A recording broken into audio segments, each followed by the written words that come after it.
గుడి కట్టిన వాడేమో సొలొమన్. అవును. టెంపుల్ అంటే గుడిగా మా దృష్టిలో, ఆలయం అందాం పోనీ, లేదు ఎనీథింగ్, మీరు ఆలయమే అంటారు, ఎప్పుడు గుడి అన్నారు. ఓకే. యేసు ప్రభుల వారి కోసం కట్టినటువంటి గుడి జెరూసలేం. కాదు. సరే పోనీ గుడి అన్నారా, ఏమంటారు మీరు? మీరు చదివారు కదా పాత నిబంధనలో నిబంధన. అరే, నేను చెప్పేది నేను వినండి. చెప్తాను. మళ్ళీ డైవర్ట్ అవ్వద్దు ప్లీజ్. నేనేమంటాను, ఆ, అక్కడ కట్టినటువంటి ఏదైతే ఆలయం ఉందో ఆ, అది కట్టినటువంటి సొలొమన్ అయితే, ఆ తర్వాత భద్రశత్రువు ఎవరు? హేరోదు. హేరోదు ఎందుకు అసలు భద్రశత్రువు అయ్యాడు, ఆ స్టోరీ చెప్పండి. నా స్టోరీ హిస్టరీ చెప్తాను వినండి. ఓకే. ఎందుకు అంటే ఎప్పుడైతే హేరోదు పరిపాలిస్తున్నాడో ఆ పరిపాలనలో తూర్పు దేశం నుంచి కొంతమంది జ్ఞానులు వచ్చారు, బాబిలోన్ నుంచి కొంతమంది జ్ఞానులు వచ్చి యూదుల రాజుగా పుట్టిన వాడెక్కడా, మేము ఆయన నక్షత్రం చూసి వచ్చామని వచ్చారు. అప్పుడు యూదులను పరిపాలిస్తున్నది హేరోదు. ఎప్పుడైతే యూదుల రాజుగా పుట్టిన వాడు ఎక్కడ, అప్పటికే హేరోదు తన కుమారులను చంపేశాడు. అంటే ఇక్కడ స్టోరీ ఇది ఫినిష్ కాలేదు, ఇంకా ఫినిష్ కాలేదు. అప్పటికి జెరూసలేం అనేది కట్టబడి ఉంది. ఆ తర్వాత మానవ రూపంలో వచ్చినటువంటి యేసుని వెతకడానికి హేరోదు మనుషులను పంపించాడు. జెరూసలేం ఎప్పుడో కట్టబడింది, దానికి దీనికి సంబంధం లేదు. యేసు ప్రభుల వారిని వెతికించింది ఎవరు? కింగ్ హేరోదు. హేరోదే కదా యేసు ప్రభు వారిని చంపేయమని చెప్పింది. చిన్నప్పుడు బాలుడు ఉన్నాడు, ఆయన దేవుడై కుమారుడు ఉన్నాడు, ఆయనను మనం చంపేయాలి అని చెప్పి వెతికించింది ఆయనే కదా. అవును అవును. మానవుడు దేవుడిని వెతికించాడు. అవును. అదే దేవుడు ఈ మానవుడి మీద కక్షపూరితంగా అస్సలు కాదు. చెప్పండి, మీరే చెప్పండి, పోనీ హిస్టరీ మీరే చెప్పండి. కక్షపూరితంగా ఏం చేయలేదే, అసలు కక్షపూరితంగా ఏం జరగలేదు. అసలు హేరోదుకి ప్రభు వారికి ఉన్న అనుబంధం చెప్పండి పోనీ. ఆ అనుబంధం కాదు, సంబంధం ఏంటంటే యూదుల రాజుగా పుట్టినవాడు అనగానే ఆయన కోపం వచ్చింది. అప్పటికే తన కుమారులను చంపేశాడు. యూదుల రాజుగా పుట్టింది యేసు ప్రభు. హేరోదు ఉన్నటువంటి ఆయన కూడా యూదుల రాజు అప్పటికి పరిపాలిస్తున్నాడు. అప్పటికే తనకు పోటీ వస్తారేమోనని ఆయనకి చాలా మంది భార్యలు ఉన్నారు. అంటే హేరోదుకు ఉన్న కోపం ఏంటంటే, నాకంటే గొప్పవాడు ఒకడు పుట్టాడు, ఆయన నేను చంపాలి, నా సింహాసనానికి ఇబ్బంది ఏమో, ఆయనకు ఒక ఇన్ఫర్మేషన్ అందింది. అవును. అప్పటికే ఆయన కుమారులను చంపేశాడు ఆయన.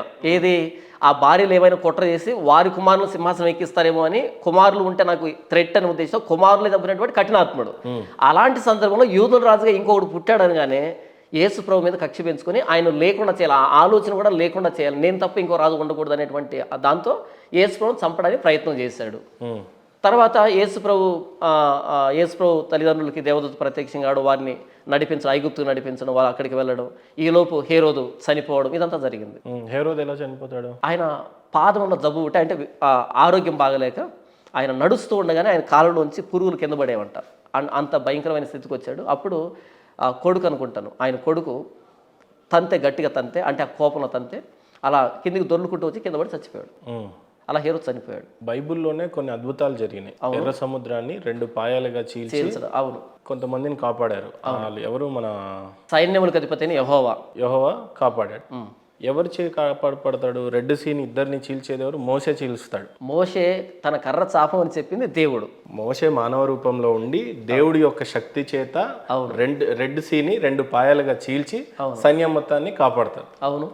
ఇది ఏ ఇయర్లో జరిగింది అనేది మనకు రాయబడలేదు, మనకు అవసరం లేదు. అది పురాణమో ఇతిహాసమో ఏదైనా హిస్టరీ రైట్. ఇప్పుడు యేసు ప్రభుల వారు వచ్చారు, వెళ్ళిపోయారు. అలాంటి అద్భుతాలు మళ్ళీ ఈ ఎర్ర సముద్రాన్ని 2 పాయలుగా చీల్చినటువంటి అద్భుతాన్ని మీరు ఏమైనా చూసారా ఈ 2000 సంవత్సరాలు? జరగాల్సిన అవసరం లేదు కదా. ఎందుకు? అక్కడ ఇశ్రాయేలు వస్తూ ఉన్నప్పుడు ఎర్ర సముద్రం ఒడ్డు వచ్చింది, దేవుడు తన బాహుబలాన్ని చూపించడానికి అద్భుతాన్ని చేశాడు. ఇప్పుడు అలాంటి అద్భుతం అవసరం లేదు కదా. ఇప్పుడు దేనికి అది? ఒకప్పుడు రైట్ బ్రదర్స్ అప్పుడు ఎందుకు అద్భుతం చేయాలనుకున్నాడు దేవుడు? తన శక్తిని కనబరచాలి కదా. ఇప్పుడు వద్దా ఆయనకి? ఇప్పుడు ఎందుకు? ఎస్టాబ్లిష్ అయిన ట్రూత్. అప్పుడున్న మానవులు ఎక్కువగా, ఇప్పుడున్న మానవ జనం ఎక్కువ మందిని కాపాడాలా, అప్పుడు తక్కువ మందిని కాపాడాలా? తక్కువ కాదు.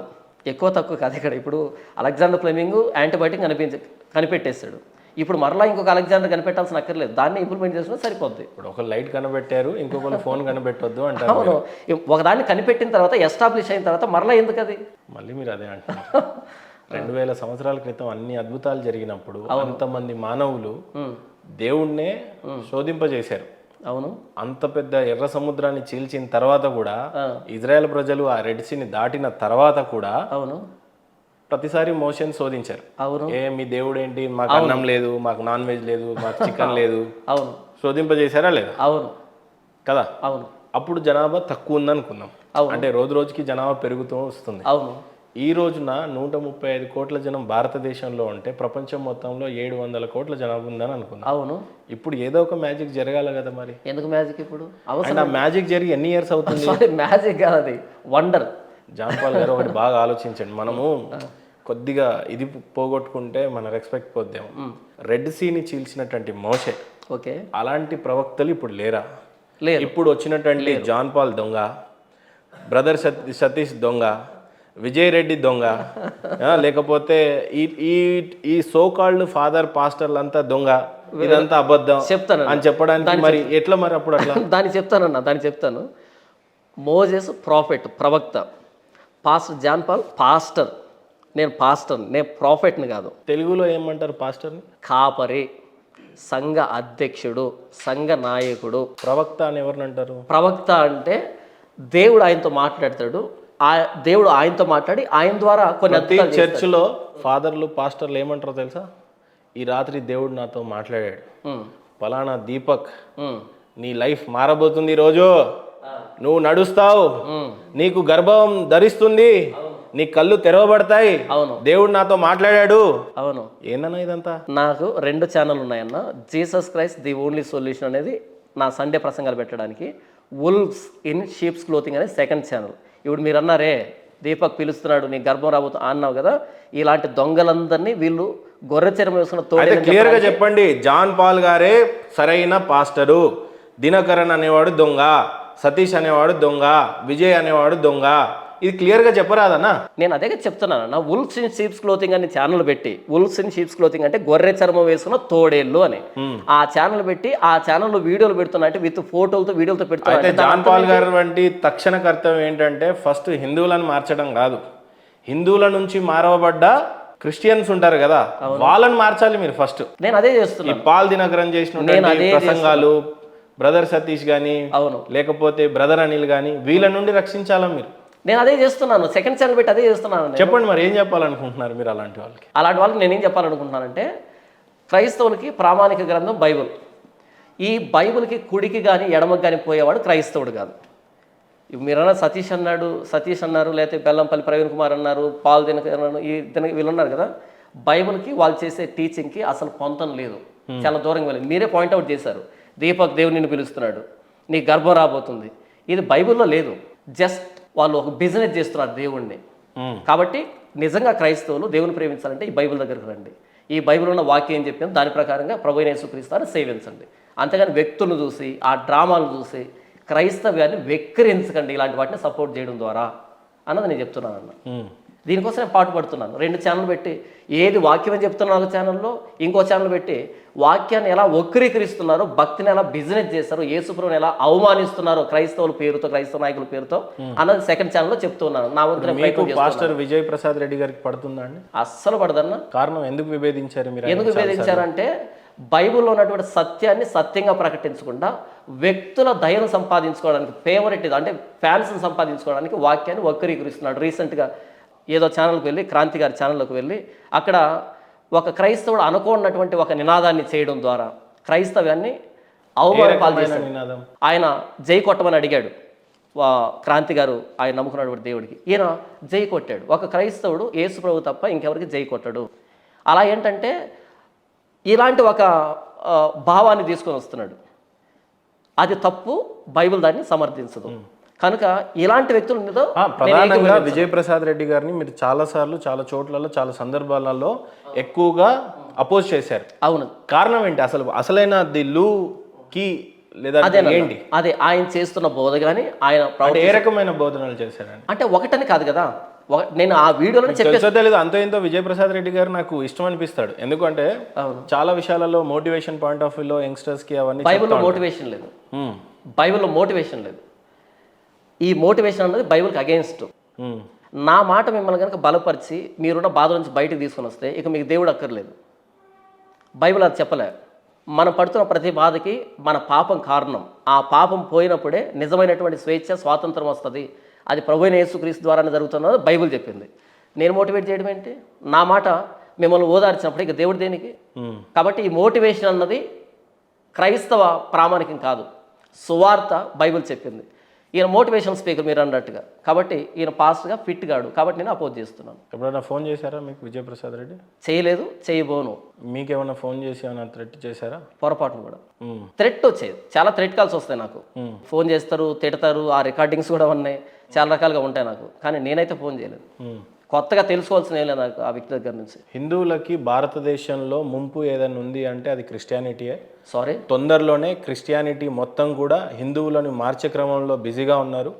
అతి తొందరలో ఉన్నటువంటి తక్కువ క్రిస్టియన్స్, ఇప్పుడు మీకు నిజం చెప్పాలంటే చౌదరీస్లో క్రిస్టియన్స్ అయిపోయారు, ఎస్సీలో క్రిస్టియన్స్ అయిపోయారు, ఎస్టీలో క్రిస్టియన్ అయిపోయారు, బీసీలో. కానీ సర్టిఫికేట్స్ మీద ఇంకా అది హిందువుగానే ఉంటుంది. ఇప్పుడు సపోజ్ మీరు ఇందాక అన్నారు మీ పేరు మణికంఠనే ఉండొచ్చు, నాకు తెలిసి సర్టిఫికేట్ అనేది తెలియదు. అవును, మణికంఠ. అప్పుడు జనం అనేది ఏ రకంగా కౌంట్లోకి తీసుకుంటారు? పాపులేషన్లో మీరు హిందువుగానే తీసుకుంటారు. ఈ భారతదేశంలో చాలా మందికి తెలియని విషయం ఏంటంటే వీళ్ళు ఎప్పుడో క్రిస్టియన్లుగా మారిపోయారు, కానీ ఇంకా మా పాపులేషన్ ఇంత 100 కోట్లు ఉంది, వీళ్ళు ఇంకా 20 కోట్లు 30 కోట్లుగానే అంటున్నారు. కానీ వాస్తవంగా క్రిస్టియానిటీ నుండి హిందూ మతాలకి పెను ముంపుగా లేదా? అస్సలు లేదన్నా.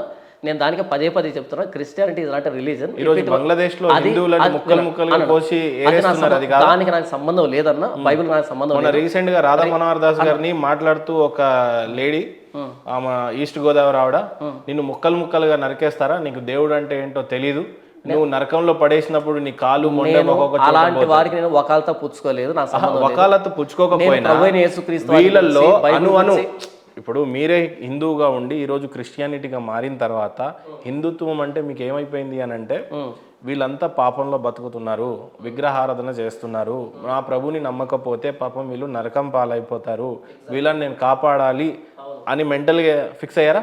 నేను బోధిస్తున్న అదే కదా, అదే. అవును, చెప్పండి హిందువుల పరిస్థితి. ఎగ్జాక్ట్గా నేను అనుకున్నది మీరే చెప్పేశారు. వీళ్ళు పాపంలో బ్రతుకుతున్నారు, ప్రభువైన యేసుక్రీస్తు అని తెలుసుకోకపోతే ఏమైపోతారో వీళ్ళకి శిక్ష విధించబడతారు కదా, వీరు పాపాల నుంచి బయటకు రావాలంటే ప్రభువైన యేసుక్రీస్తుని అంగీకరించాలి కదా. మెంటల్గా మిమ్మల్ని ఎవరు ఫిక్స్ చేశారు అన్న? మీరే అంత చదువుకున్న వ్యక్తిగా, చదువుకున్నాను కాబట్టి మెంటల్గా మీరే అంత ఫిక్స్ అయ్యారు. వీళ్ళందరినీ నరకంలో కాదు స్వర్గం వైపు నడిపించాలా, అబద్ధపు దేవుడిని కాదు నిజమైన దేవుడిని విశ్వసించే విధంగా నేను కంకణం కట్టుకొని వీళ్ళందరినీ కాపాడాలి అని. దేని ప్రాముఖ్యంగా చేసుకొని నేను దానికే చెప్పాను, నా అనుభవం ద్వారా నేను తెలుసుకున్నాను, ఈ బైబిల్ చదవడం ద్వారా తెలుసుకున్నాను. కనుక నేను ఒప్పించబడ్డాను. నేను గతంలో ఎంత పాపిని ఒప్పించబడ్డాను, ఎంత నరకం అనేది ఎక్కడుంది, స్వర్గం అనేది ఎక్కడుంది? ఇవి రెండు మరణాంతర లోకాలు, ఆఫ్టర్ డెత్ ఇవి రెండు ఉండేది. అవి ఎక్కడున్నాయి అడ్రస్ చెప్పడానికి, అవి మరణాంతర లోకాలు.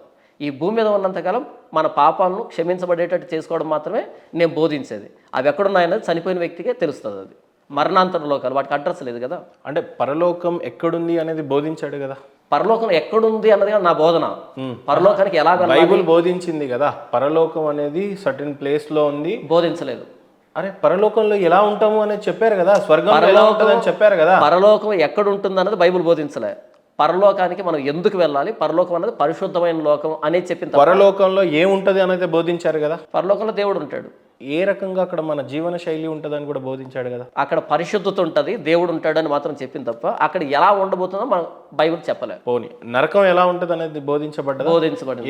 ఏముంటది నరకంలో? ఇక్కడ చేసిన పాపాలను బట్టి అక్కడ కుమిలి ఏడ్చడం, దేవునికి దూరమైనటువంటి స్థితి, అది వేదనకరమైన స్థలం, బాధతో కూడుకున్నటువంటి స్థలం. అక్కడ అగ్ని ఆరదు, పురుగు సావదు అనేటువంటి ఒక అసహ్యకరమైనటువంటి పోలిక చేయబడింది నరకాన్ని కూర్చి. 10 రూపాయలు దొంగతనం చేసినా దొంగే. అవును. 1,00,000 రూపాయలు దొంగతనం చేసినా దొంగే. పాపాన్ని బట్టి శిక్ష ఉంటుందా, లేకపోతే నువ్వు ఇంత పాపం చేసావు కాబట్టి అంత శిక్ష ఉంటుందని చెప్పిందా బైబిల్? 10 రూపాయల 100 రూపాయల 1,00,000 రూపాయలు కాదు ఇక్కడ మ్యాటరు. దొంగతనం చేసే నేచర్ మనలో ఉంది, దాన్ని పాపం అని చెప్పింది బైబిల్. సార్ నేనేమంటా, మీరు ఒక రకంగా బతుకుతారు, నేను ఒక రకంగా బతుకుతాను. అవును. నేను బతికినన్ని రోజులు నేను అతి ఎక్కువగా పాపాలు చేయొచ్చు, నాకంటే ఎక్కువగా మీరు చేయొచ్చు. అవును. కానీ అక్కడ జడ్జిమెంట్ డే అనేది ఒకటి ఉంటుంది అనేది రాసిపెట్టు. అవును, ఉంది. ఆ జడ్జిమెంట్ డేలో మీకు పురుగు ఆరదు, ఇది సావదు, ఇది అంతా రాసిపెట్టుంది. అవును. కానీ ఎంత తప్పు చేస్తే అంతే శిక్ష అని రాసిపడిందా?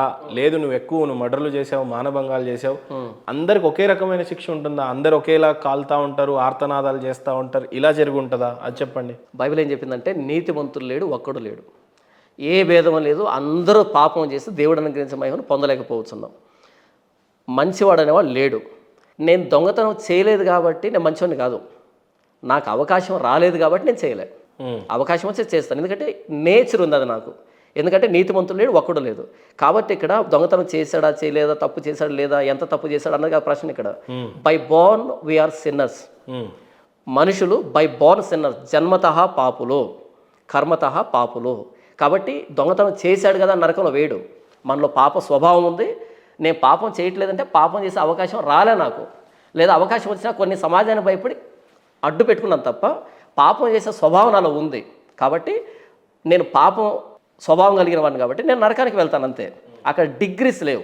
ఇప్పుడు 10 రూపాయలు చేశాడు, 100 రూపాయలు చేశాడు, డిగ్రీస్ లేవు. By born I'm sinner, by deeds also I'm sinner. జన్మతః కర్మతః పాపినే. అన్లెస్ అంటే జీసస్ క్రైస్ట్ని యాక్సెప్ట్ చేసేంత వరకు, ఆయన ఉచితంగా నన్ను నీతిమంతుడిగా పరిశుద్ధుడిగా చేసేంత వరకు నేను పాపినే. జన్మతః పాపం అని అంటే సెక్స్ వల్ల పుడతాం కాబట్టి పాపం. No, sex is sacred. Okay, ఎందుకు సిన్నర్ గా పిలువబడ్డారు? జన్మతః పాపి మనిషి అని అంటే పుట్టుకతోనే పాపి అని అంటున్నారు మీరు. అవును. అభం శుభం తెలియని బేబీ కూడా పాపితో సమానం. అవును. కారణం ఏంటి? ఎందుకు పాపిగా? దానికి చెప్తున్నాను. ఆదామును దేవుడు పాపం లేనివాడిగా చేశాడు, యథార్థవంతుడిగా చేశాడు. చేసిన తర్వాత, స్త్రీని చేసిన తర్వాత, మీరు ఆ పండును తినకండి అని చెప్పాడు. అది తింటే మరణిస్తారు అని చెప్పాడు. పాపము అంటే దేవుని మాటను అతిక్రమించేటువంటి స్థితి. దేవుని మాటను ఆజ్ఞను అతిక్రమించేదాన్ని పాపం అంటాం. ఆ స్థితిని. మీ తండ్రి చేసిన పాపం మీకు వహిస్తుందా? నా తండ్రి చేసిన పాపం నాకు రాదు, సంబంధం లేదు. నా తండ్రి చేసిన పాపం ఆయనదే, మీ పాపం మీదే, నాదే. ఆదాము హవ్వ చేసినటువంటి పాపాలు ఇంకెందుకు కొనసాగుతున్నాయి? నేను దానికి చెప్తాను. ఇక్కడ ఆదాము హవ్వలు పండు తిన్నారు కాబట్టి ఆ పండు తిన్న పాపం నాకు రాలే. ఎప్పుడైతే వాళ్ళు పండు తిన్నారో వాళ్ళు పాపులయ్యారు. ఆజ్ఞను అతిక్రమించే నేచర్ వారిలోకి వచ్చింది. ఇప్పుడు వారిలోంచి నేను వచ్చినప్పుడు వారి బ్లడ్ నాలో ఉంది, వారి మజిల్ నాలో ఉంది, వారి డిఎన్ఏ నాలో ఉంది, వారి స్వభావం కూడా నాలో ఉంది. ఇది పాపి లో నుండి పాపే బయటకు వస్తుంది. పాపం చేయడానికి ప్రధాన కారణం ఎవరు? ఆదాం హవ్వనా, లేకపోతే పాపం చెయ్యమని చెప్పినటువంటి సైతాన్ పేరేం పేరు ఉంటుంది? సర్పం పేరే ఒకటి ఉంటుంది, అపవాది, సాతాను. సాతానికి ఒక పేరు ఉంటుంది. ఆయన ఒక రూపంలో వచ్చి లూసిఫర్ అని పిలుస్తారు. లూసిఫర్ చెప్పితే హవ్వ ఆ పండు తింటది. పాపం చేసింది ఎవరు? హవ్వ, ఆదాము. ఎవరి చేత పాపం చేయబడ్డారు? పాపం చేయడానికి ప్రేరేపించబడ్డారు. ఎవరు ప్రేరేపించారు? అపవాది చేత. రైట్, లూసిఫర్ చేశాడు. అవును. అప్పుడు శత్రువు దేవుడికి మానవుడు అవ్వాలా, లూసిఫర్ అవ్వాలా? ఇద్దరు కావాలి. మరి లూసిఫర్ని ఏమని శిక్షించాడు అప్పుడు దేవుడు? చెప్పాడు కదా, స్త్రీ సంతానానికి నీకు వైరం కలుగజేస్తాను. లూసిఫర్ దాన్ని అంటున్నా, ఇక మీదట నీవు పొట్టతో ప్రాగుతావు, మట్టి తిని బ్రతుకుతావు అని చెప్పాడు. భూజంతువులే కల్లా శపించబడిన దాని అవుతావు అని చెప్పాడు. అంటే పాముగా చూస్తారు. నాగుబాం కాదు నేను మాట్లాడుతాను. నాగుబామును రసెల్స్ వైపు మాట్లాడలేదు. నాకు అక్కడ రాయబడింది ఏంటంటే ఘట సర్పము అని రాయబడింది. లూసిఫర్ అయితే ఆల్రెడీ ఒక సైతాన్. అవును. ఆయన పాముతో ఎందుకు ఉంటాడు? నేను అదే అంటున్నాను. అక్కడ సర్పెంట్ అన్న దగ్గర నాగుపాము గురించి కాదు రాసింది, సర్పెంట్ అన్నది. అంటే ఇప్పుడు లూసిఫర్ పైన ఆల్రెడీ పాకుతా ఉన్నాడు. ఆల్రెడీ పాకేవాడిని పొట్టతో పాకమని చెప్పించడం ఏంటి? ఆల్రెడీ పాకుతున్న వ్యక్తిని అంటే అంతకుముందు కాళ్ళు చేతులు ఉండాలి, అవి పోతేనే పొట్టతో పాకుతాడు. అదే శాపం అవుతుంది.